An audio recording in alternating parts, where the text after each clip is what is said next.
I'm wasting no time on an intro because there are 2 chapters to talk about, so let's just get into this. So this chapter opens up with Shiki, Pino, Hamura, and Weiss exploring Drake and Joe's ship, and they find out that this ship is so massive that there is actually an entire city inside of it. They then go into the city in hopes of finding Drake and Joe so they can ask him why he is following them. During the search, they also try to blend in, so they're having fun, they're gambling, they're playing games and all this stuff. Although even though they're supposed to act inconspicuous, not draw any attention towards them because they don't want Drake and Joe on their tail or anything like that, I don't think they needed to get that invested into having fun. Like, they're on a mission, a serious mission, and they got a little bit sidetracked in my opinion. Anyways, after some time, the crew then run into a character that I never ever thought we would see again in this story. Sabir. But it's not actually the Sabir that we all know. It is the Sabir from the current timeline, not the timeline of normal. So this Sabir has never met Shiki, Hamura, or Pino. And Weiss informs them of this, but Pino is still terrified even with that information because she just can't get past what Sabir did to her. Rightfully so. She went through a very terrifying experience with this dude. But the cool thing is that even though this Sabir didn't do anything to Pino, he still apologizes for what the other version of himself did. And I just thought this scene was so great. It was very well executed and it was pretty heartfelt too. It's cool to see that this Sabir, even though he didn't do anything to Pino,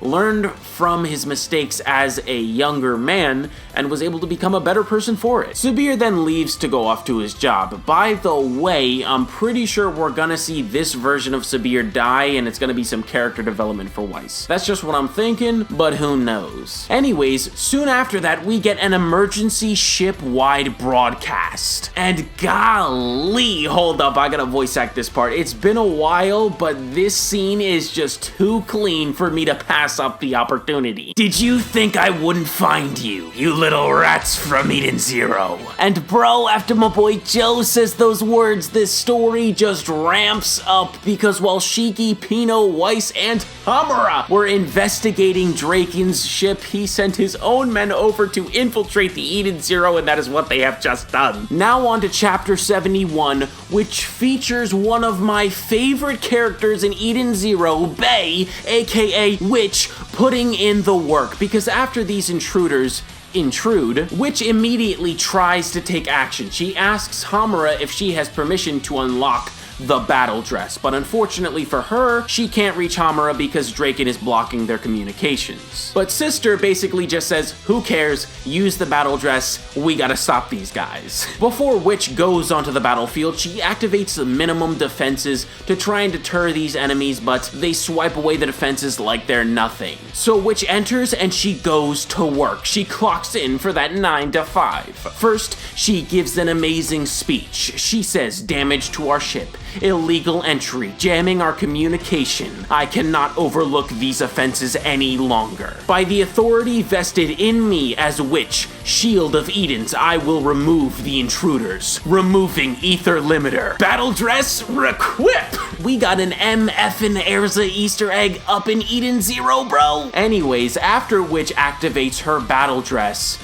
oh my gosh, these dudes just don't even stand a chance. Like, I thought that these 3 were at least going to be able to do something. They looked intimidating. Golly, she puts them all to shame. First, the dude named Diego whips out a gun and he tries to bust a cap, but Witch immediately freezes it. And that is where we learn what Witch's powers are. She has the ability to use the elements, which is just so cool, bro. I love her character. But to get back on track, after Diego tries to attack but is immediately thwarted, Maria then gives it a shot. She starts swinging her leg around like she's Luffy from One Piece with them stretch powers, but Witch uses the power of air to weave around Maria's attacks like she's got Ultra Instinct. She then uses a lightning power and shocks all 3 of the intruders. And after that, we learn one of Witch's other names.